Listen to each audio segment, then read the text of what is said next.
So, hello, my fellow patrons. So, first of all, thank you so much for the support.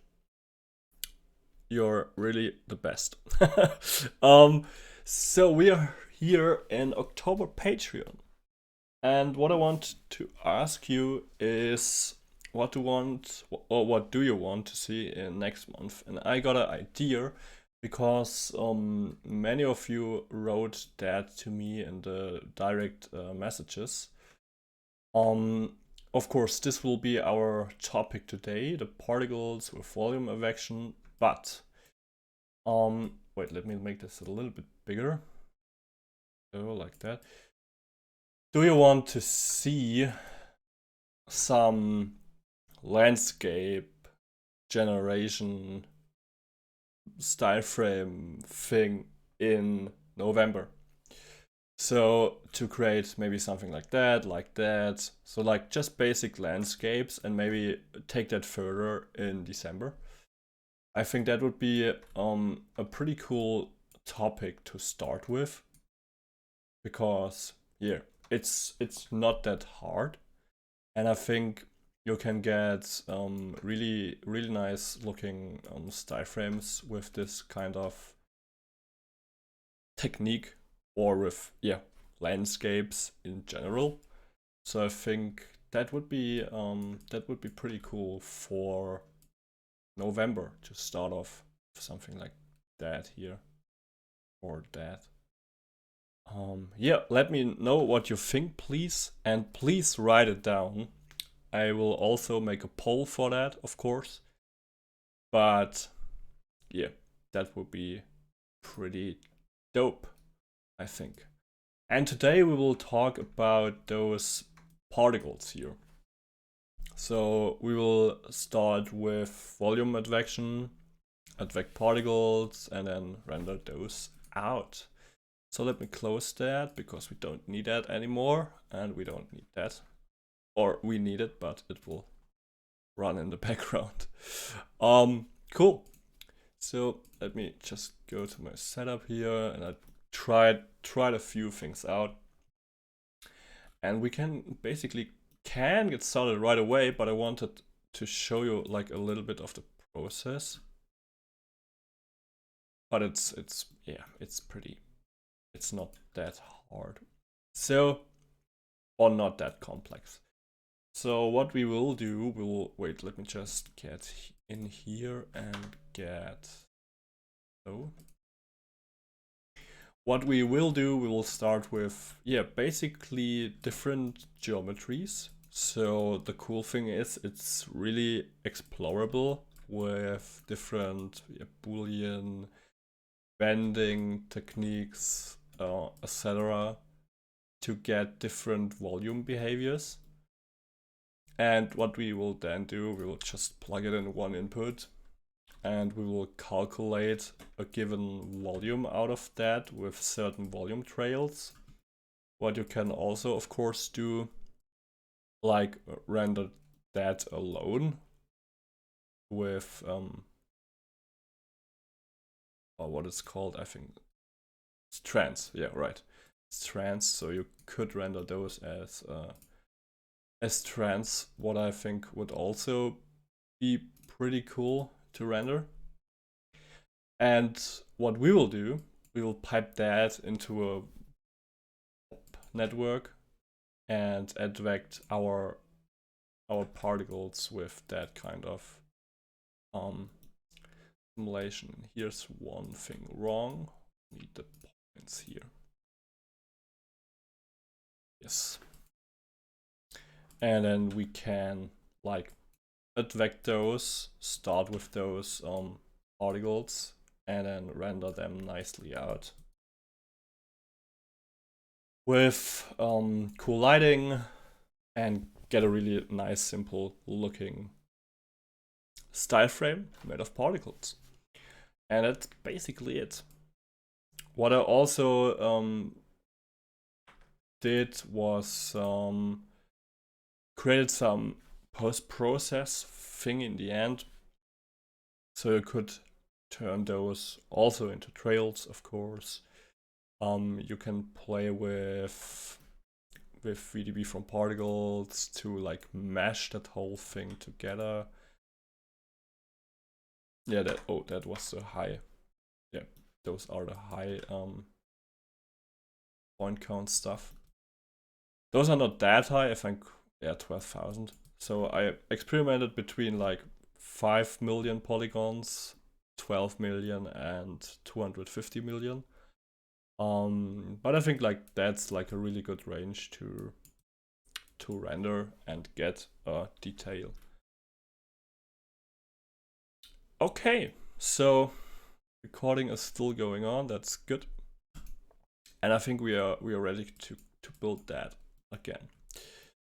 So first of all, what I want to do is to get like a base geometry to play with. And we will just get like a volume direction, and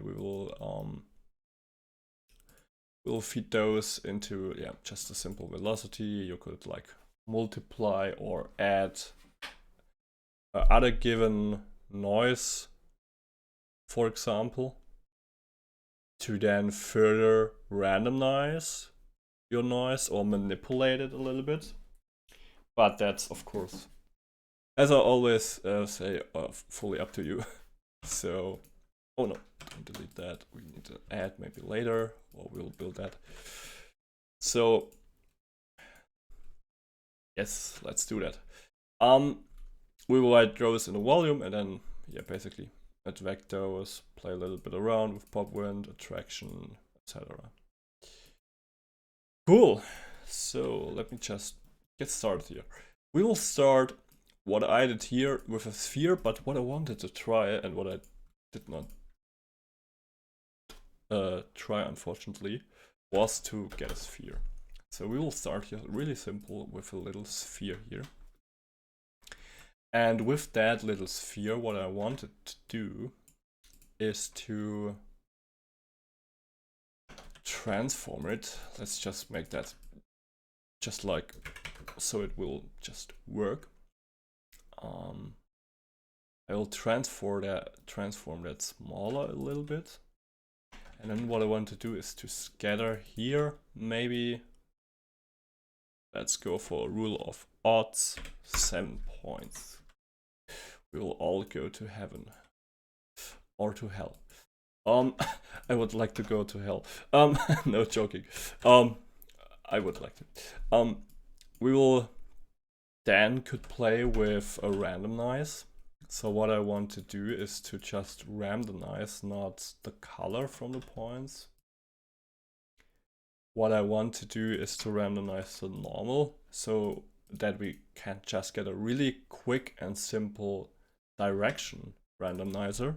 So that's like the easiest way to do it. And we will go for copy the points. And what I want to do is to get here a tube. So now we will basically copy tubes on the points with a different direction. And we can influence that different direction with our global seed here, of course. And what I want to do is to close the tubes. And now we've got our sphere.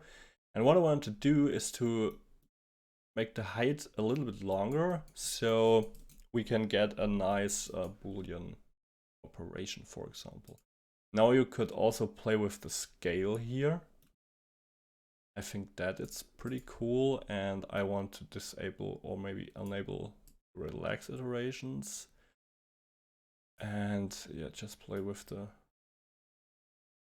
direction here a little bit. I think that's looking pretty cool. And now what I want to do, I want to scale it again a little bit. So just to your likeness. A little bit higher resolution. And then what I want to do is to VDB bool that thing out. So what we need 2 VDB from polygons. And let's go for a higher resolution here. I think 0.01 should be fine for that. And then I want a VDB combine. And with that VDB combine, we can now basically bool out or differentiate out our sphere. And I want to switch those, so just select your VDP combine and press Shift R to switch those. And now what I want to do, I want to smooth it out. So let's get a smooth, VDP smooth. And maybe a erode. So a reshape. And a convert. And what I want to do is erode that thing. And I want to smooth it. And I want to convert it back to polygons. And now we will get like a Swiss cheese here out of that. And the cool thing is, of course, it's procedural, so we can play here with our holds. And now this will be our base geometry. But what I want to do is to get down a polyframe. And we will get a tangent. And we will call that, I don't know, volume. Let's call it direction. So this will be our volume direction. You can also visualize it, of course, and make it a little bit smaller. So that will be our volume direction here. So we will play with that in our volumes, or we will feed that in our volumes. And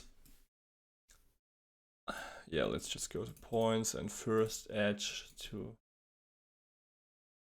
yeah, let's just go to first edge. You don't need points or primitives, but this will be our base geometry. What I want to do then is to like match the size, because when you got multiple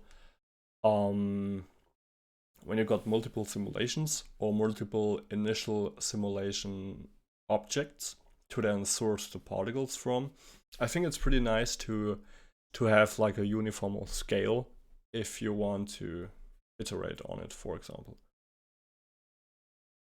So let me get here a sip of tea, and I will drop down a null in the end, and that will be our out initial geo. Cool. So we got this. And now what I want to calculate are here the bounds. You can reverse your vectors if you want. But now what I want to do, I want to create a bound and a volume out of that with a vector. So a 3-dimensional volume with a pretty fair amount of sampling divisions and the name val for velocity. So we'll place down the bound node. So just type in bound and connect this. And I want to make that bigger. So just raise it up, lower padding, upper padding on maybe all on 0.5. I think that was the same thing here. No, it was 2. Really? That big? Okay, let's go for 2.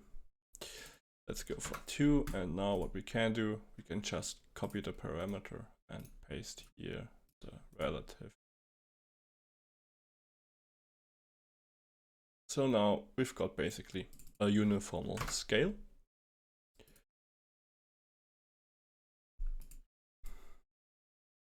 And now we need a volume. So just type in volume, connect that.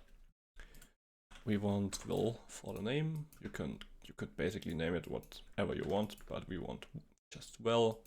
And let's go for 100 uniform sampling divisions. And currently, when you hit here, you can see we've got a volume in XYZ. We got 1 million voxels. Those voxels are basically linked or depend on, they will depend on our sampling divisions. So when we raise our sampling divisions, we will of course also raise our resolution of the voxels. Just get it clear here currently. Okay, so we got our volume. And now what we want to do, we just want to connect our geometry with a volume warp, search for the points on our geometry, and just write those in, or write the attribute, the vector attribute sitting on the points into velocity. And we will do that with a PC filter and a point cloud open.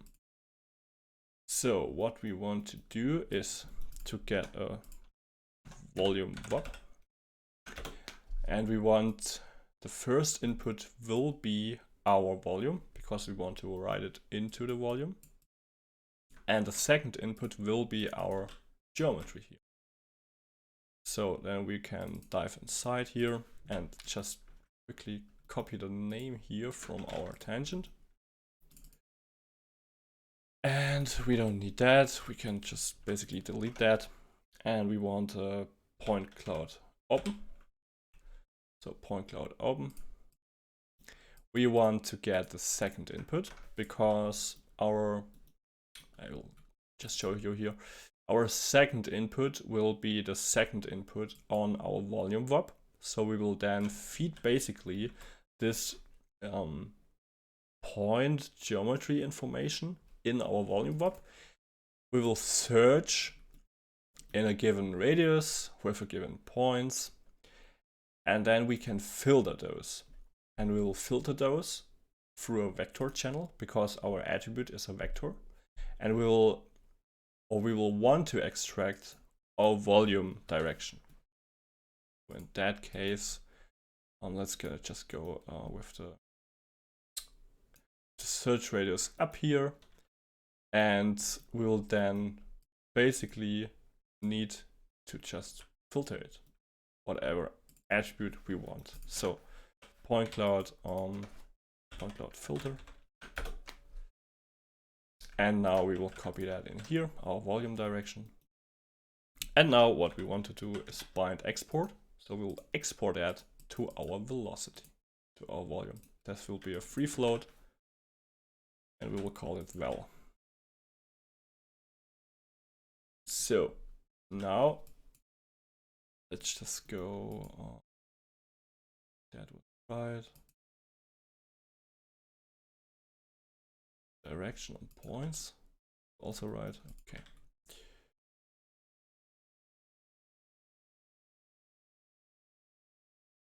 Let's dive in here.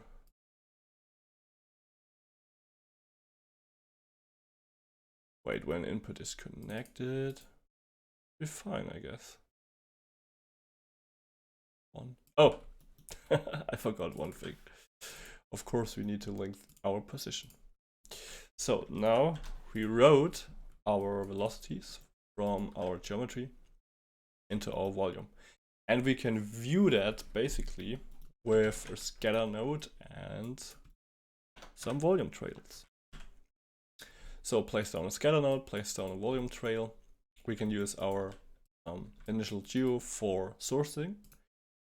Points the trail, volume, and you're done. So now we get this thing here, which looks pretty cool. So you can now play with the trail length. You can play with the number of trails. So if you pipe that up here, you get like a really accurate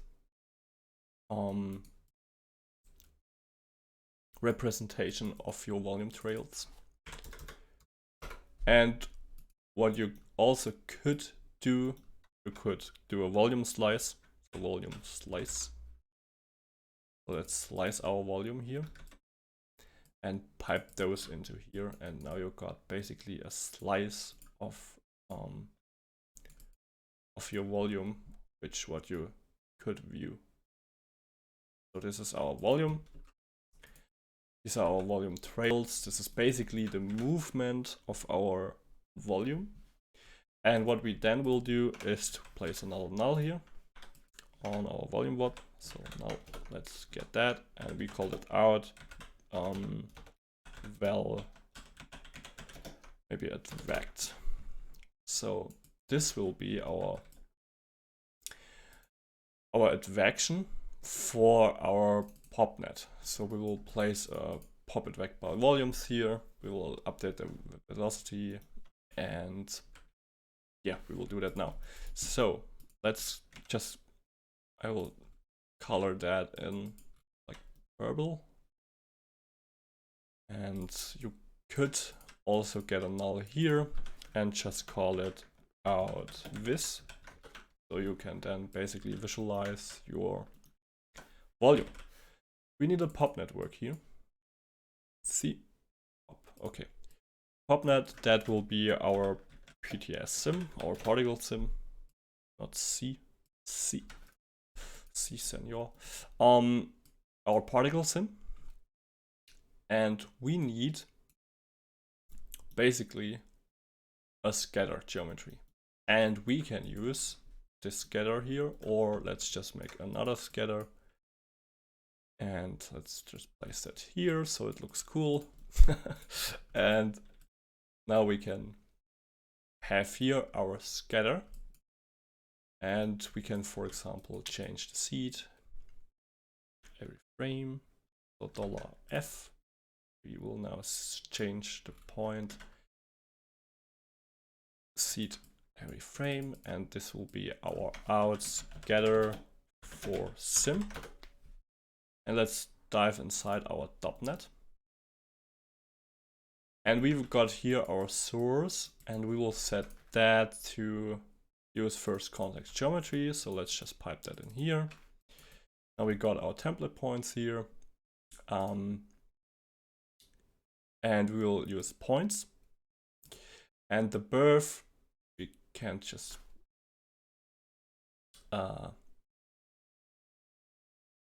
change the impulse activation to 0 because we don't need that.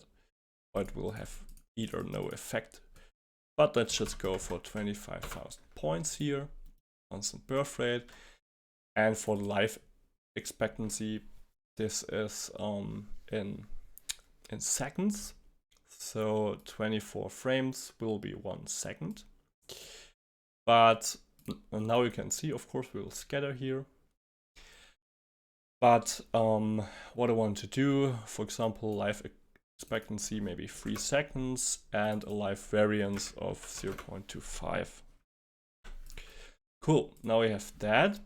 And now we need to advect those. So pop advect by volumes, connect that into the pre-solve. And we will use a sub. And let's just get our, wait, how did I name that? Outval advect. So we get our outval advect, pipe it in here. We'll update velocity scale maybe 2.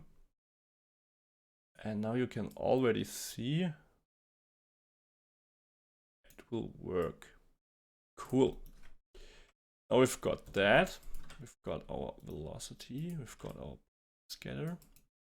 And what you also can do, what I also do sometimes, use the volume trails as a scatter method.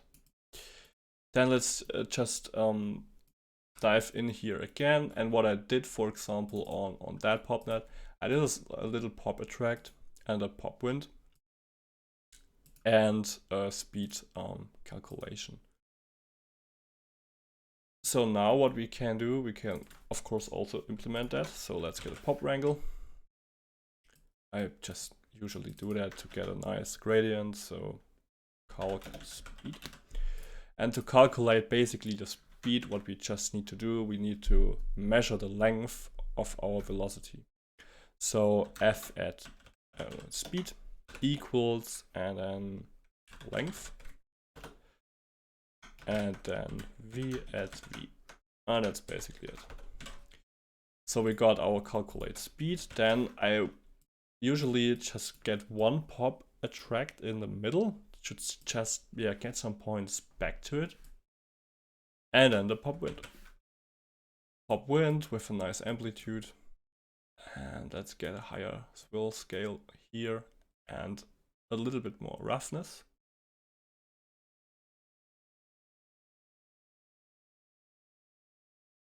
I think that's looking cool already. And now what you can do, just get a cache. So let's get a stop import. I want to import the pop object. Let's just copy the name. Pop object, and this is the top network. And let's color those white. And what I want to do, I want to min-max the speed. Where is it? Speed. And then what you can do, you could just color those in, or you can create a visualizer here for the speed. And then a cache. So file cache. And we will write that into our given hip file. In the hip file directory and pts sim, let's just call it sim1. I think I called that, yeah, cache pts. Let's call it cache pts sim. Cool. And now when we basically write that out, of course that will be pretty fast. Let's just get the pop wind maybe a little bit smaller, and the attract also like 0.5. And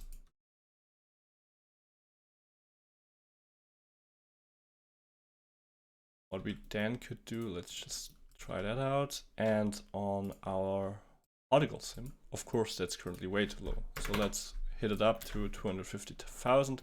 I think I got here 50 million, but of course it will also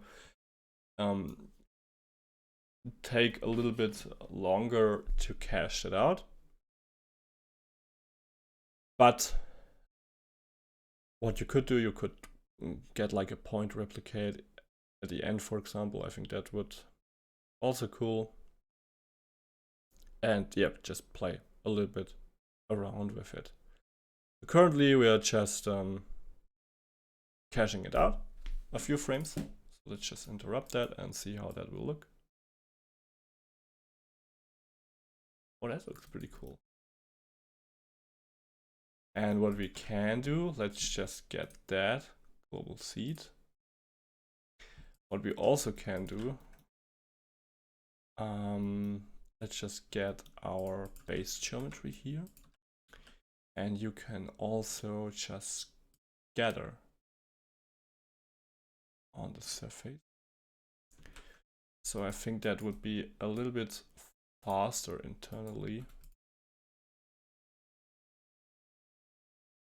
So let's just also get our geometry.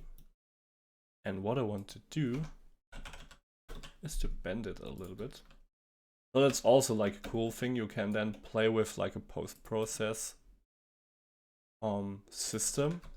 So you could bend them, look, you could length scale them.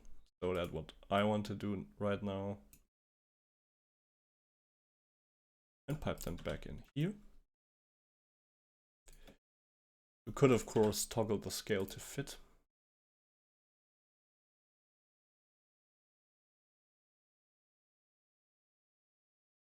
And it's already looking cool. So what I want to do, let's get the pop wind a little bit stronger this time. So maybe 1. And I want for the pop source, what I usually do, just 2. So 1 is low for like a preview, and 1 is high for the final sim. So let's just go here for 2.5 million. And let's just cache the first few frames here. And it will be much faster. So just do it with scatter on the surface. I think that's a little bit better in that case. So recording, that's good. Yeah, so we now cache like 30 frames. And looking cool. How many we got? 3 million. That's looking cool. So let's try a few other geometries that I prepared here a little bit. So those are just basically random geometries. So just a sphere stretched out really long and then bend that thing. Or what I also like was that one here. just a helix with the lab tools, I think. Sweeped it and then bended it, and I will just show you what that will give us. Just pipe it into the match size. Of course, we can also do that red, and we could do like another input here. Input.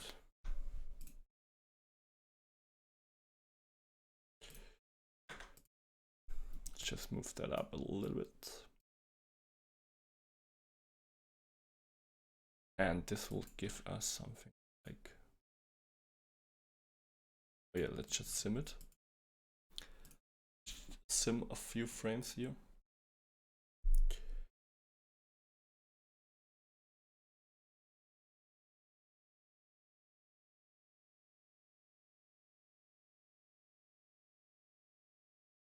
Let's just sim a little. And of course, then you can build it up with like, I don't know, 250 million points, and look at that. Yep, that will be something like that. So I think that's also pretty cool. And let's just go back to our initial creation here, and maybe let's just bend it in itself, because I think those are like the coolest geometries you can get. So it's like the step size here is really low.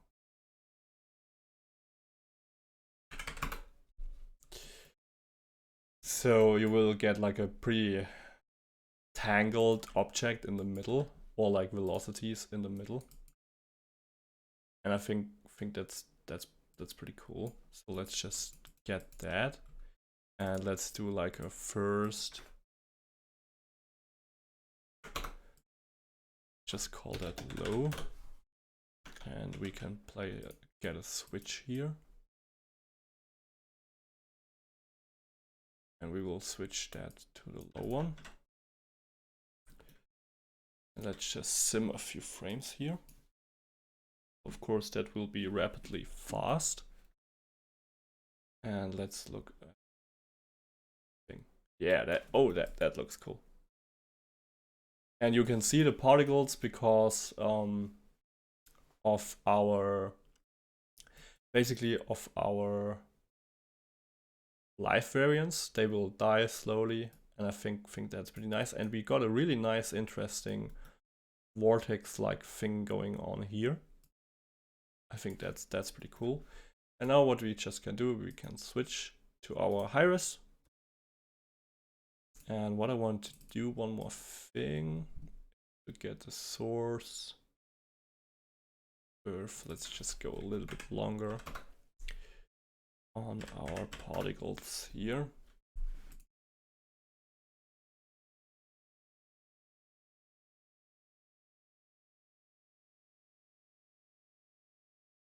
Perfect. Let's cache those out.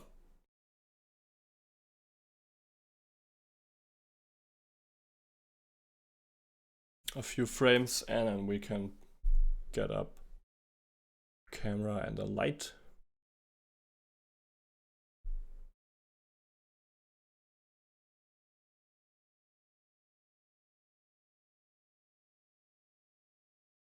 And let me just reply here on one message on Instagram.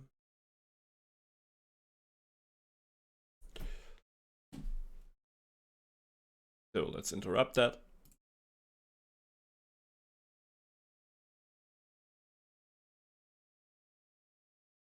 And I think we need maybe 2 or 3 substeps. But I think that's looking pretty cool, especially here, and then maybe like a close up of here. That's pretty cool.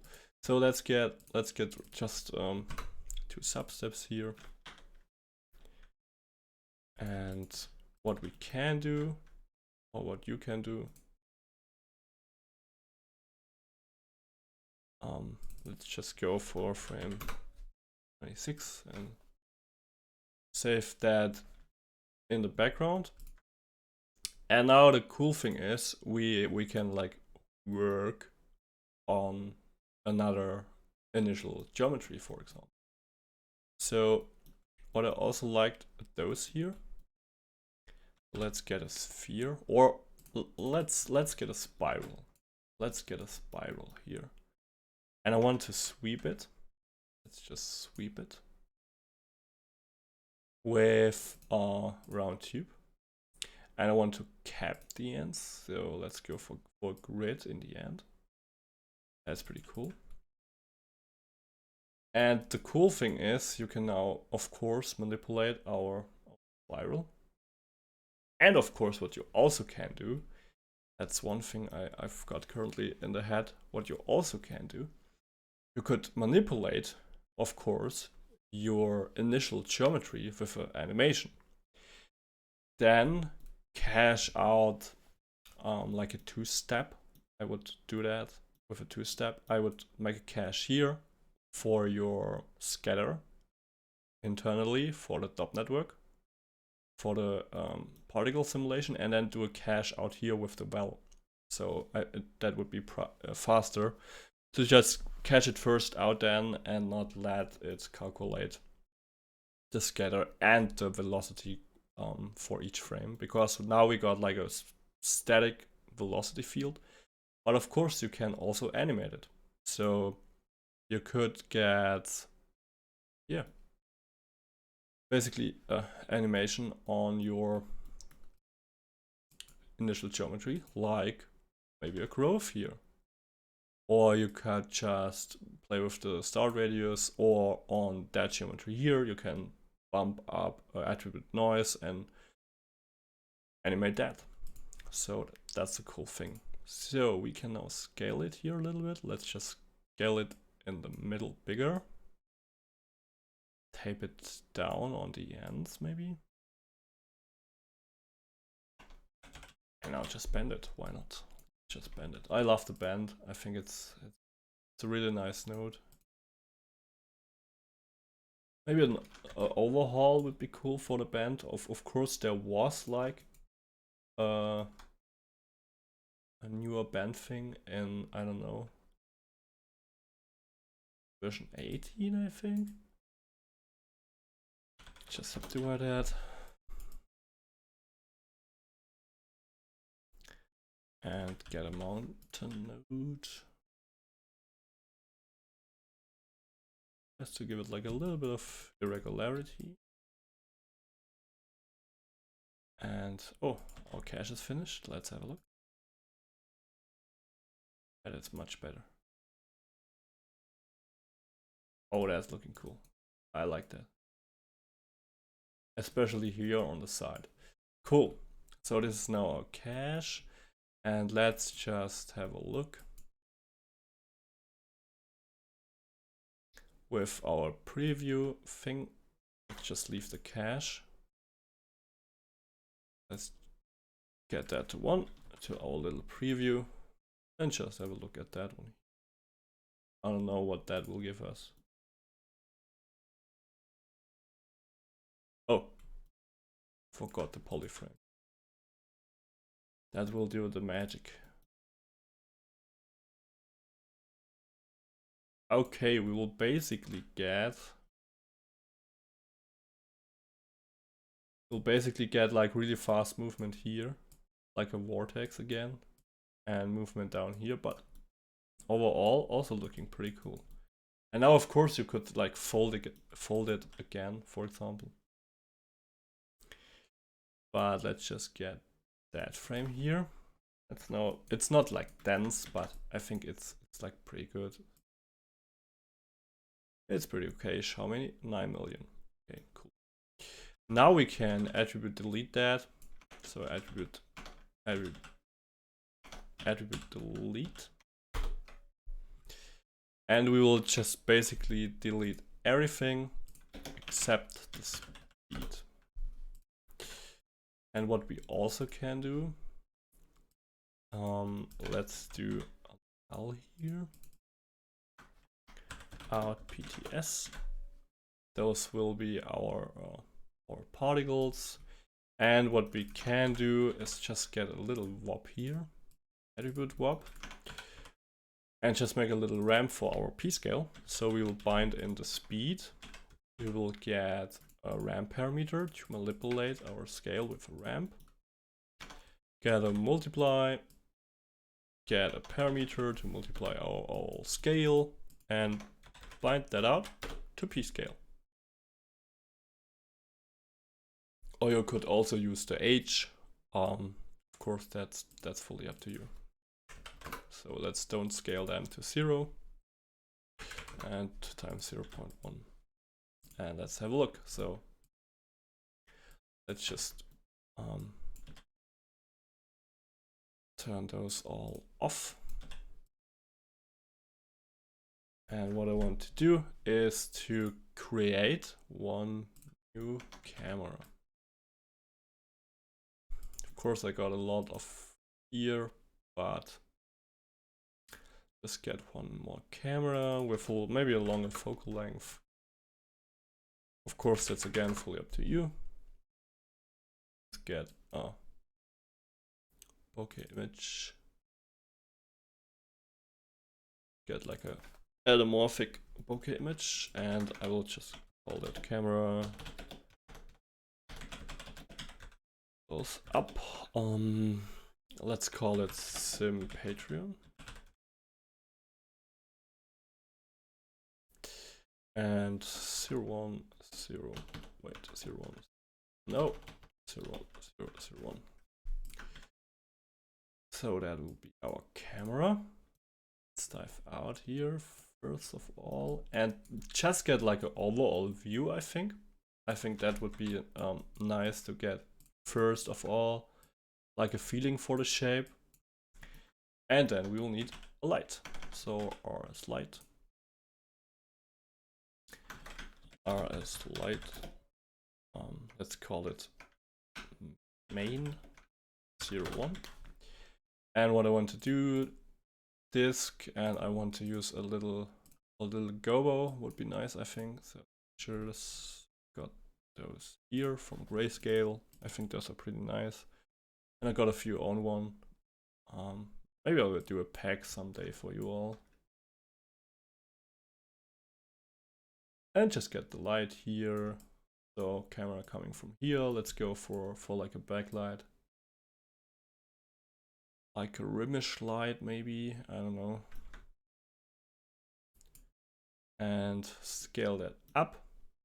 And now of course what I already did, render object as particles, so you need to check that. And I want to switch here the main camera for the right camera. And that will be our Patreon camera. So then what I already did is created a material network with arithmat and just really simple get the speed, our speed attribute that we calculated in our solver, a ramp and a diffuse material. So that's basically everything to the material now. Of course you can get way more fancy, but that's it for now. And let's see if it will not crash, because I did download a few new drivers yesterday. I tested some driver things, and those are basically now the newest that's way too big. And I tested like the newest drivers from the studio drivers. But I think those are pretty fine now. So let's just scale that down here.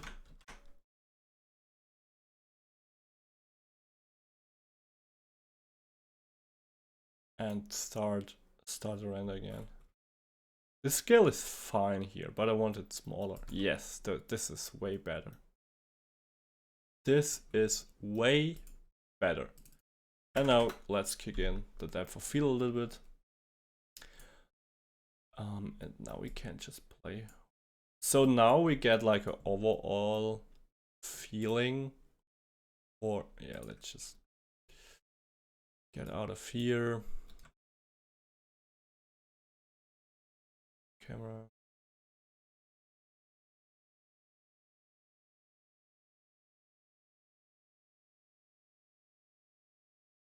now we get like an overall feel for our shape. I think looks pretty cool for now.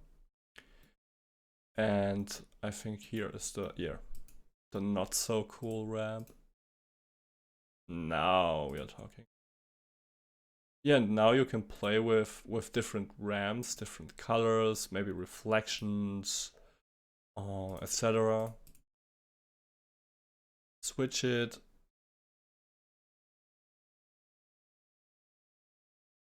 Let's just do one more ramp here.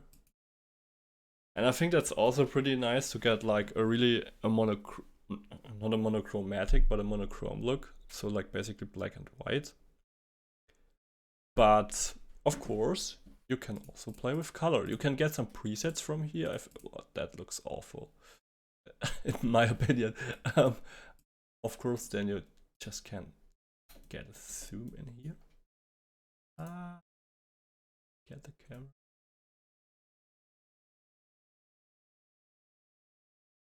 Just get it here because I think that looks like, I don't know, a little bit to me like a galaxy with a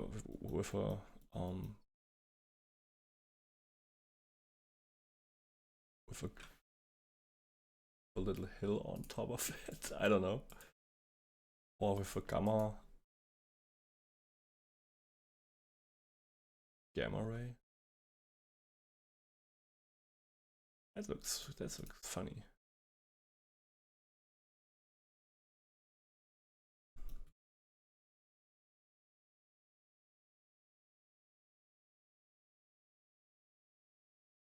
That looks not too bad.